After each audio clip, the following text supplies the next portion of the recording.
And now back to your regular programming. If you speak better to yourself. You showed up for probably the dumbest conversation we've ever had on this show. Let's have that smile again. Tell me how that happens. Physically should not happen. Relax. If you say Give me as well. 3 times a day, God will line it up. He's just an absolute hack, and he gets his ass kicked by the teammates every week. It's just terrible. Welcome back to Hack City. Joe DeLeone, Sean Anderson, 2 former college football players from the University of Rhode Island. Today, we are recapping NFL Week 4. Unexpected is the simplest way that we could put it for a lot of things that happened. Reminder that today's episode is presented to you by FanDuel. If you're going to be betting on the action for Monday Night Football, or you're going to be betting on Thursday Night Football, Week 5, whatever it is, make sure you head on over to FanDuel. It is by far the best app for betting on the NFL. You can get lines on some of the craziest stuff. It's not just the games, prop bets, whatever you can get it on over at FanDuel. Sean, I got to start with I don't know if this is old man bitching and moaning. Maybe it's young man bitching and moaning because I hate ties. I need to be much more specific. Last night we watched an incredibly exhilarating game. Oh, yeah. We watched the Cowboys and the Packers on Sunday Night Football. That game end in a 40-40 tie. After we had one of the most dramatic trades in NFL history during a preseason, where Micah Parsons made a public statement saying that he did not want to be a part of the franchise, and then Jerry Dum Dum Jones trades him away for Kenny Clark and a sandwich. And we're graced with the opportunity to watch these two teams go toe-to-toe with one another. Everything was bubbling perfectly. And it was supposed to be lopsided. Despite this, we were blessed with a back-and-forth shootout between these two squads. Micah Parsons is playing well. Dak Prescott's playing well. Jerry Jones is overlooking like a Sith Lord up in his press box. And the game ended in a damn tie. After all of that, the game ended in a tie. I actually have no take about either of these teams in this game because, frankly, you shouldn't really have much to break down for a tie for either of these teams. I was sitting on this couch at the end of the day, and I was tired. And I was sitting there slouched over watching the game. And it didn't register to me until the Packers kicked the tying field goal that the game was over after all of that. So I'm saying this to say, Sean, I don't know how we don't have some sort of a shootout. I don't know how it's acceptable in the year 2025 that this is how a game can end. It is not 1940. We are in a year where there is a lot of opportunities for excitement to be generated. And they completely missed by the fact that the rules allow for that to happen. Well, games used to be able to not end in ties much easier, but now both teams have to touch the ball because of all the crybaby shenanigans from the NFL playoffs over the last 5 years. It can't just be coin flip, we lost, so sorry. Mm-hmm. That used to be the grateful, righteous justice and injustice of the NFL that you would have to carry with you if you lost that coin flip and your defense couldn't get a 3-and-out or turn the other team over in about 3 or 4 possessions. Like that's just something that we had to walk with. But now you kick a field goal, now it's got to extend, and the other team can kick a field goal, and everyone's got to score touchdowns in the overtime. It was a tremendous game. It was juiced to the very last second, and the narrative was being juiced all game. I thought Collinsworth was out of his mind with every time that he could, pointing out Micah Parsons or, Dallas could use a pass rush. And great. It was like a couple plays after getting a big time strip fumble at the half. The next half, it's like we all forgot. Zapped with the ray that makes us forget the Cowboys were getting home without Micah Parsons. And you just had to keep on reliving it. I know it was a massive trade. But honestly, the Cowboys played better than that trade being the biggest story throughout the whole evening. I know why they had to do it. I know why they forced it. Micah's vocal. Micah's talented. Micah's explosive. He puts up big numbers. He's an exciting player. But I think the broadcast messed up because the game itself superseded an offseason move where it was the Cowboys stepping up to the occasion. The Packers using every weapon at their arsenal to be able to take them down, an unexpectedly good Cowboys performance, and all they're talking about is a player trade the whole time. That was what was grinding my gears before the tie, and the tie itself is so un-American. It's so not NFL that it can't continue in this league anymore. I don't mind the commentary on bringing up Parsons because, to the broadcast credit for what you seem to not like, it is very dramatic the way that everything went down. And I do think it's somewhat solid storytelling to keep referencing it and to keep calling upon Parsons when he has pressures and he has sacks and whatnot. But here's my thing. And it keeps coming back to the tie, obviously. College football gets a lot of grief for the 2-point shootout that it utilizes. A lot of people are not satisfied with the way that is handled, and I completely reject criticism of that format. The Georgia versus Georgia Tech game was one of the most insane games that I have watched, and that was the best example for what happens when we have these shootout games. Loved it. I don't know when that rule was enacted. It was very recently.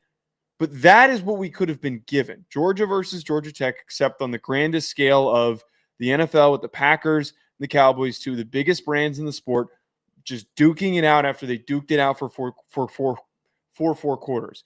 We shouldn't expect these guys to go to another overtime. It's understandable. For player safety's sake, it doesn't make any sense. You don't want these guys to keep playing and end up playing like 6 straight games because nobody ends up winning. I'd rather have them keep play. In all honesty, I don't care if they have to play another quarter. I don't care if we bump it. I'd rather them bump it up to 15 minutes for overtime. But I would say, though, it's unrealistic that the NFLPA, who has a say in the outcome of how the game gets altered, I would say that we're probably not going to get that. So can we please switch to the shootout? We have examples of it, how it's worked in college. It's too easy to do that, Joe. It's too easy. In the NFL, I don't think it wants to come off looking like they stole something from college, even though it's a better system. Well, they do it often. It's so much of a better system, and you actually get a winner. The tie game, nobody's happy with because somebody needs to lose. The fans have immense levels of bloodlust. They want a winner and a loser. That's what I want. I'd take anything. I'd take the 2-point shootout. That's honestly the most sane, realistic option that we can get.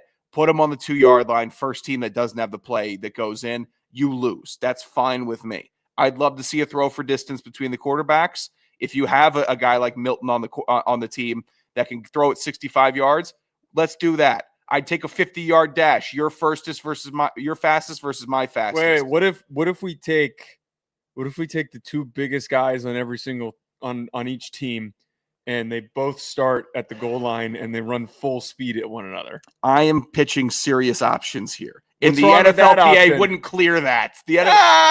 What do you think? What if there's like a big bonus if you win that? What if you win? Because it's not going to happen often. So what would happen there? Well, you would have Jordan Davis on one end, or Jordan Davis and Osa Odigizua at the opposite end zones. They hit at 50 and they both knock each other out. I don't know how you determine that. Can't do it, that would Joe. just be kind of sick to watch. It would be sick to watch. I'd rather have that be in the Pro Bowl. What if we did? Well, what if we just did an Oklahoma drill? What if we just lined up, did an Oklahoma drill? That'd be awesome. But it'd be too. You know what? A board drill would work. I'd like a 50-yard kicking competition, hockey style. First one to miss loses. Kicker versus kicker. Put it all on the line. Put the game that you worked now 70 minutes for on the line for the 2 guys that haven't had a bead of sweat on their head all game. Here, I got it. What if someone brought out a basketball hoop and we play knockout?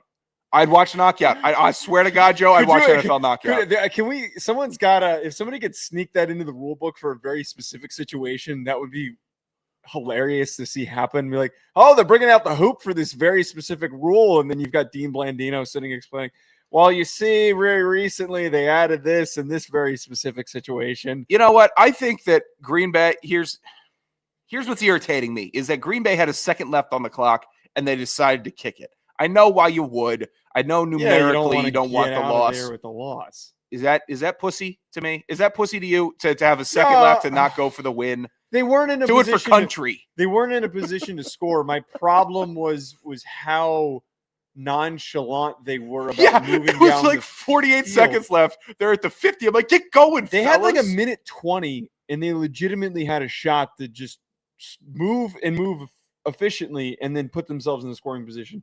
I don't know. That kind of ruined what was an amazing game, and I was legitimately pissed. At least if you're gonna tease me for 4 hours, at least let me finish. Like at least give me something.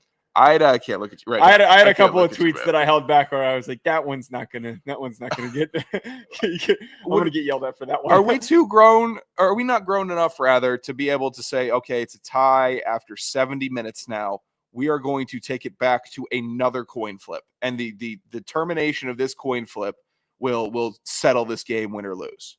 Could we handle that? We just flip a coin. Flip a coin. No, we can't do that. I'd rather have that than a tie. I just feel really unfulfilled. That's all Yeah, I'm saying. I would too. I'd rather be yelling at a coin than yelling at the nobody in Thailand, the land of the Thai, rather. What if we took two fans and we brought them onto the field and they ran routes on air and the opposing quarterbacks threw passes to them? What if we did that? That just sounds like a bonus giveaway for the special fans of the Wait, night. well, we got all these stupid corgi races. What if we did that? What if we just pull two corgis and we let them run from one end to the other, and whoever gets there first is the winner? It's honestly as fair as any other option I think I've thrown out there. Is I'd take a roulette wheel spin, red or black. I'd give no green. Right, now we're just being silly here. Why, oh, you can't. It's all chance at this point because they're not going to go back out. And the NFLPA, they've been on the griddle also this week because of all the injuries and the lack of practice. Like all the old men in football, John Gruden went on a tear. The other old men in football are going on a tear about the injuries and how nobody's practicing and nobody's ready. No.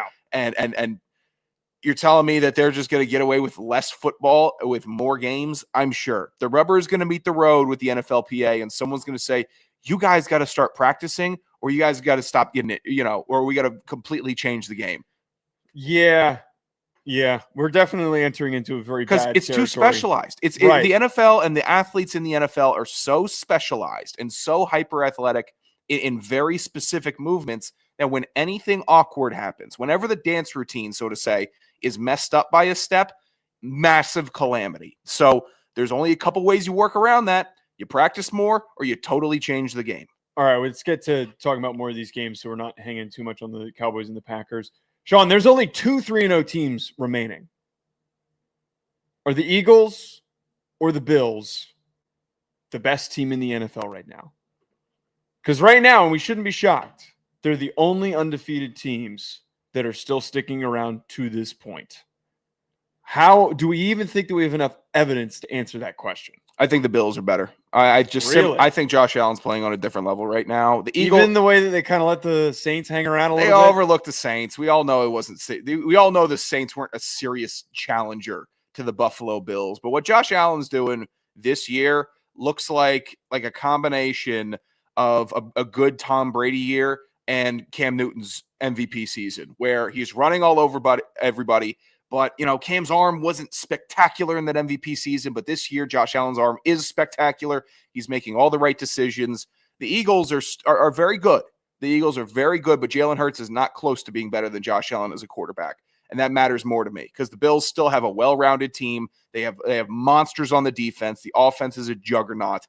Again, they overlooked the Saints. It means nothing to me. The Josh Allen run that he had in the second half versus the New Orleans Saints, where he takes off up the middle, and I credit the broadcast for mentioning this.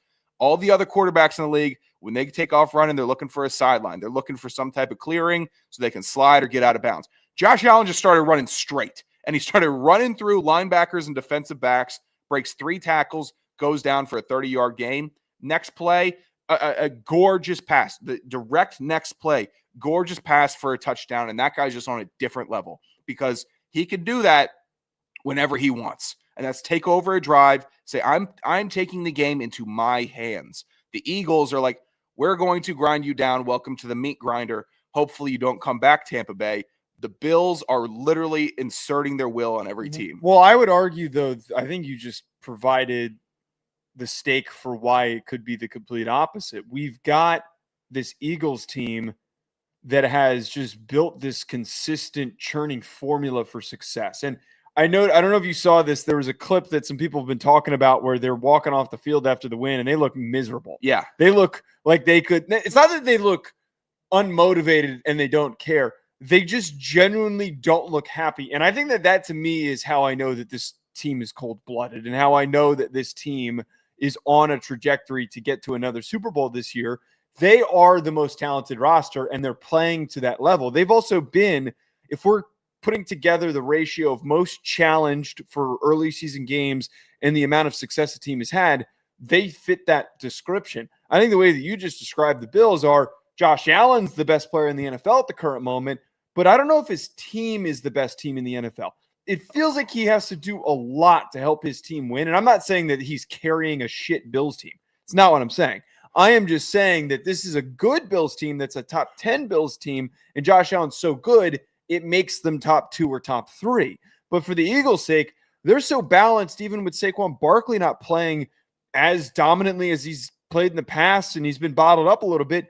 They're now winning through Vic Fangio's just sheer, frightening, overbearing dominance in the way that he's calling these games and all the athletes that he is deploying like missiles on the offenses that they're dealing with. I'll give that to you. I think they were miserable because they almost blew a big one against the Bucs. And I would feel shout out to Emeka Ibuka, man. He's awesome. So good. The Bucs best are so fantasy good. pick that I've ever had. I told everybody I feel so vindicated for saying this guy Emeka Ibuka is going to be a certified baller. And you know what? He is. So I know the Bucs are good. That's a big win for the Eagles. Beating the Tampa Bay Buccaneers is a big win for Philly. But they still don't know how to get the offense rolling all the time. And that is A.J. Brown. They can't get A.J. Brown the ball. That's a concern. They need to be able to get all of their key figures involved. Also, I still think Nick Sirianni's a bit of a jackass. Mid-game, he's talking trash to Baker Mayfield from the sidelines. You could say that's some classic good old boy football stuff. I don't think so. I think that's cornball, meathead. I'm protected by my mean team coaching. It's not what he would be doing if he was coaching in Arizona. It's not what he would be doing if he was coaching in New Orleans. It's like he's an IRL streamer, Jack Doherty, talking trash behind 3 security guards. That's what he feels like to me. So I would say, though, to backtrack to something you just said about how it doesn't feel like their offense is fully clicking. And that, to me, is why I feel like that we should be really worried about the Eagles, because they're winning the way that they are at like 70% capacity of what that offense can do. I think that it's more dangerous in the current NFL, where it takes a little bit for offenses to get going. It's usually mid-season when offenses are playing to their true form. Yeah. I think it's pretty dangerous at the current moment that the defense is playing as good as it is, and it's going to continue to play at this level. They're going to eventually get back to what they were doing last year. Imagine how good this team could be if they get to 80% of the capacity of their offensive production from last season. Yeah, I know. Saquon's going to take off, and it's going to take off. They're great. They're great. I think they're the top 2 team, but I just think the Bills are better. I really do. I think if they played each other and it came down to it, with the Eagles need to go down and win a drive, or the Bills need to go down and win a drive, or to win the game on a last-minute drive, I think the Bills have that more times than the Eagles do. After the Bills-Ravens game, we were really quick to say that we all thought that the Ravens and the Bills were 2 of the best teams in the NFL, the 2 best teams in the AFC. Well, Baltimore's 1-3 now. And many are starting to ask, is the season already slipping away? I think that's overly reactive, and I feel as though there are maybe some folks that are acting as if there are some serious problems that can't get resolved. We need to add the context. I know the whole Marlon Humphrey thing has been a little bit of a contentious issue because the secondary hasn't played well, but they've faced 3 Super Bowl contenders in their first 4 weeks. They gave up 41 to the Bills, 38 to the Lions, 37 to the Chiefs. 133 points is the most that has been allowed so far through 4 games in franchise history for the Ravens. I know that doesn't sound great, and I know that they have not been their typical level of detail-oriented under Harbaugh, but it feels as though that they're eventually going to return to their identity, and that defense will get back to form. I tell you, they're going to return this week against the Texans. The Texans won against a bad Titans team. They mean nothing. Then they got the Rams. So this is a nightmare start to the season for Baltimore. Just a gauntlet of all gauntlets. But then you get Bears, Dolphins, Vikings, Browns, Jets, Bengals. Burrow still won't be back. Steelers, Bengals, Patriots. And they could rip off like 10 in a row and completely start catching heat against the skells of the NFL. They're in a gauntlet right now. I'm not worried about Baltimore one bit. The one thing I am worried about, the receiving options on offense. That is a genuine concern for me. Zay Flowers is having a good year, averaging 76 yards a game. The next leading receiver is averaging 32 yards per game. That's Mark Andrews. You have one guy over 33 yards a game that you can count on. Now, DeAndre Hopkins is catching touchdowns. Andrews is catching touchdowns. Like, they're getting the guys in the end zone. But for moving the ball downfield, they have a significant issue with the receiving core and how they're going to be doing that, because they don't do it. They don't go down the field through yards. It's Derrick Henry or Lamar running it. And Lamar, I think that pressure of him having to run, and he can't make Rashad Bateman an all-pro wide receiver. He's trying, but he can't do it. It's just not that he's capped at his wide receiver ceiling. Lamar is taking on too much right now, and that means the offense needs to change. He's been sacked 15 times this year compared to his team sacking opponent quarterbacks 4 times. He's moving too much in the pocket. That's because his receivers can't get open. He's stalled. He can't just do one read, bang, there's my guy. One read, he's covered 2, bang, there's my guy. No, he has to keep on jittering in the pocket, and then he gets sacked when it ends up closing in because the offensive line isn't totally dominant. So the Ravens offensively have issues with sustaining drives due to unnecessary sacks, but that only happens because of coverage sacks because their wide receivers aren't that good. So that is the real concern for Baltimore. Overwhelmingly, though, I still think they've beaten like 9 out of every 10 NFL teams. Yeah, this is my point. I would kind of say that a Ravens team that's dealing with issues, the problems that they have don't feel as though they're such large issues that are going to hold them back. Panic isn't, I don't think it's a panic meter. I'm trying to think think of the word. It's like, just more like, man, it feels like they keep getting there and they keep getting set up. They have had one of the hardest schedules to this point. And yeah, I almost kind of expected, and it felt like they had to deal with the Chiefs after they had a slow start. That's a recipe for disaster. They're trying to figure out their identity and they're trying to get their energy back. And it's the game that they get Xavier Worthy back. There was a really hard shot there for them. It was going to be a really tough opportunity for them to go toe-to-toe with the Chiefs because they needed to get back on track just as much as the Ravens did. They're not blessed with these chances to dick down the New Orleans Saints like the Bills just had a chance to. They don't get those shots to do that. They don't get to smoke the Chicago Bears like the Detroit Lions did. They have been put through an absolute ridiculous schedule to start this season. Of course, your flaws are going to get accentuated when you're playing 3 Super Bowl contenders in your first 4 weeks of the year. That's going to happen. It's what happens when you play good teams. Yeah. It's just like in college football. It's a very different sport for the way that their schedules work. But a lot of times when you watch a team open the season with a premier program like Texas did when they played Ohio State, their passing situation, their passing offense didn't get time to be developed week over week with shit games against San Jose State and Sam Houston State for them to work through the kinks and figure out what plays work. Yeah, flex on the walk-ons, do all the fun stuff. Yeah, they got thrown into the fire immediately. So when you have to go up against the Bills, the Chiefs, and the Lions, you don't have any stretches of, all right, we got to focus on what we can lean into and what works well for us and identify what problems are being caused and how to adjust. They're being completely torched because they're forced with this opening schedule to play their best ball, and they don't have any time to self-reflect and determine what needs to be fixed. I think the offense still runs through Derrick Henry, and it certainly needs to. 8 carries, 42 yards versus the Chiefs. You say that, and you would say, okay, Baltimore probably lost that. I would say that if they played the Steelers and Derrick Henry had 8 carries for 42 yards, they'd probably lose. It runs through him because that gives the true threat, and it's not just I need to watch number 8 in the backfield and see what he's doing, if he's taking off or if he's passing the ball. When you have Derrick Henry as a legitimate threat to go to the house and he's not getting a clamp down, then it completely opens up Baltimore. The Lamar injury versus non-injury conversation is a weird one right now, where he might have a hamstring injury. He might have just taken himself out of the game because they were getting blown out. I would have yanked him too. I think it was the right call.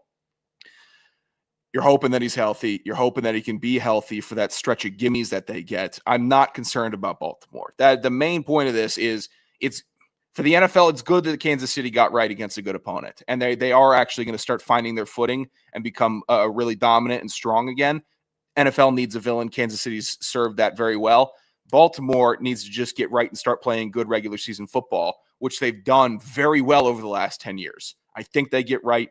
I think they expose Houston in this upcoming week. And then we're looking at Baltimore starting to chip back in it. Also, AFC North, I'm not worried for Baltimore coming back and taking that division. No. Browns uber shit. Yeah. We're about to watch the turbo shit Bengals tonight. And then the Steelers, we'll talk about them. But if we get to it. But that shoe, it's hanging up there, and Right. it's telling everybody, hey, I'm dropping, folks. So I'm ready for that also. A reminder for everybody before we keep going, today's show is presented to you by Delete Me. If you are looking for safe ways to protect your data, which we talk about all the time when we talk about Delete Me, we've got plenty of reasons to be worried about people trying to hack into our accounts and whatnot.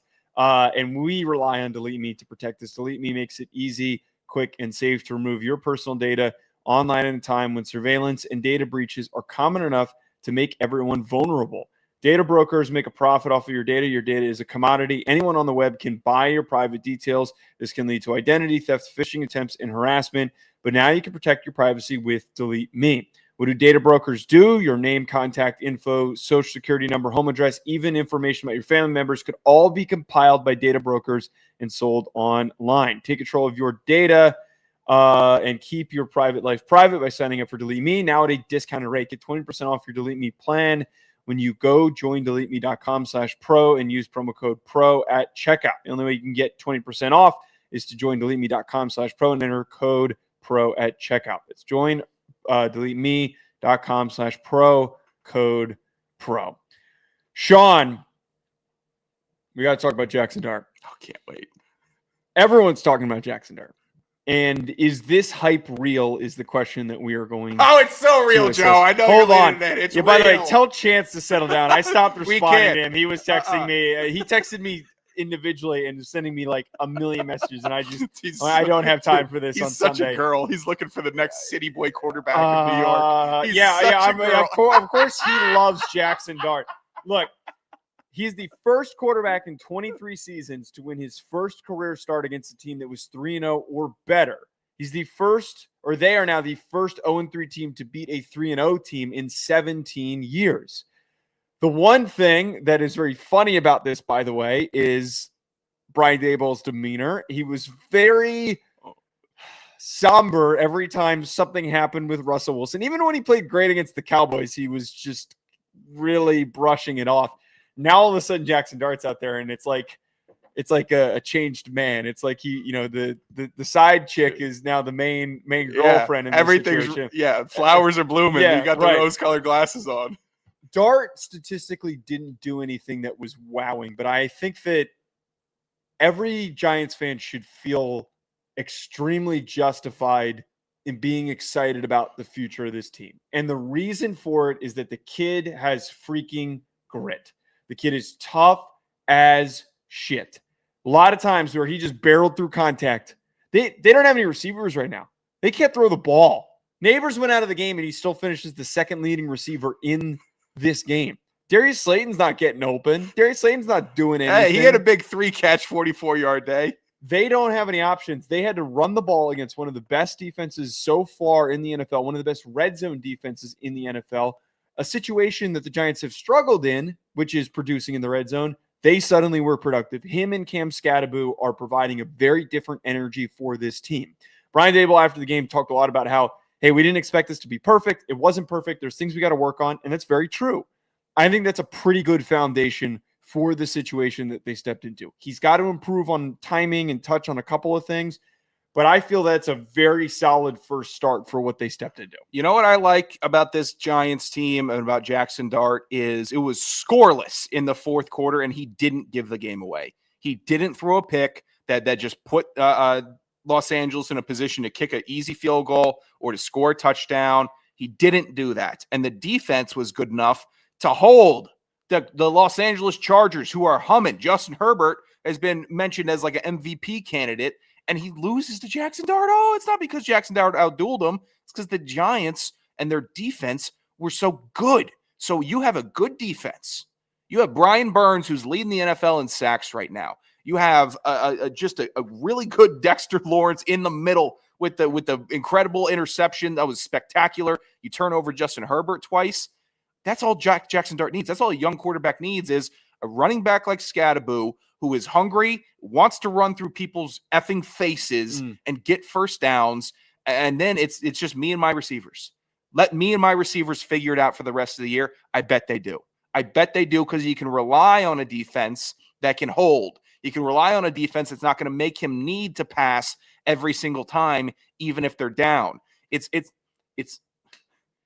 not a bad situation in New York, man. I can't believe I don't like you being positive. I am positive. I don't need you to be positive here. Me looking into this thing, and I've been a little more positive than expected leading up to the season. He's got something about him. I thought that he was going to be frat boy stupid on the field. I thought it was going to be I'm reckless, this and that. It's not. It's like quirked up tough. This is the whole thing that I said where I think it got misconstrued with how I evaluated him. I don't think that Jaxson Dart is ever going to enter into the top 8 conversation in quarterbacks in the NFL if he hits his ceiling. It's fair. Yeah. I think that he can absolutely be for this team how good Derek Carr was when he was great for the Raiders before he started to get plagued by injuries. As promising as Jimmy Garoppolo was in getting a team to the Super Bowl in the 49ers. Yep. I think that there is and Kirk Cousins too is another good example where galvanizing leader that knows how to motivate and get everybody to rally around him, maybe isn't the most big-armed and just dynamic quarterback in the NFL, but good enough of an athlete to make plays with his legs, good enough on the run to make plays and escape pressure, has the instincts to be a playmaker. If he ends up being a guy that is a 3,500-yard passer, 4,000-yard passer, somewhere in that range at his upper ceiling, and he throws for 25 touchdowns every single year, and they're able to get Neighbors back and some other receivers, there is a legitimate chance for this team to be redeemed. And I know that this is kind of crazy, and I was pitching that, Brian Daboll's done and he's cooked and he's going to be completely out of there. Yeah. If this team is able to do what they did against the Chargers, and by the way, I freaking said this in the offseason and I was dismissed, that this defense was good enough that they could eke out a defensive win like they did against the Chargers, where Abdul Carter and Brian Burns and Kayvon Thibodeau and Dexter Lawrence were freaking all over Justin Herbert and Dart doing just enough. There is a legitimate path for this team to winning 7 games and Brian Daboll keeping his job. It's extremely possible. Oh, yeah. Brian Daboll, I think that hug at the end of the game said, "You bought me 13. And if we win a couple more, you bought me another year, kid." I literally He'll watched get till the end of the year just because of that game, I bet you. I think so also. And they're going to beat the Saints. I watched Brian Daboll in real time hitch his wagon to that horse of Jaxson Dart. And if I'm Jaxson Dart, you know who I'm doing and who I'm trying to emulate if I'm him? They're not exactly the same player. But if I'm Jaxson Dart, I want to learn how to be Baker Mayfield. That's who I want to learn how to be. I don't think he'll ever be Baker. I'm sorry to do that. They both came in with bravado. Wait. I'm cutting you off. How is that possible? I'm cutting you off. This is my problem with the whole Jaxson Dart narrative and conversation. I am very happy and optimistic about what Jaxson Dart did. Sure. But he did something really good. And now we're throwing these outlandish, insane projections for him. Just let the kid play. I'm going to let the kid play. He needs to learn how to play like Baker, though, because Baker is going to be the prototype for how he wants to succeed. Baker has a much bigger arm than Jaxson Dart does. And Jaxson Dart's a different type of athlete than Baker is. Baker selects to run at the perfect times, though. Baker gets the first downs with his legs at the perfect times, and he makes gutsy arm plays when it matters. That's who he needs to learn how to be. Baker can complete a 15-yard pass every time. That's who he needs to be. I don't need Jaxson Dart trying to be Mahomes.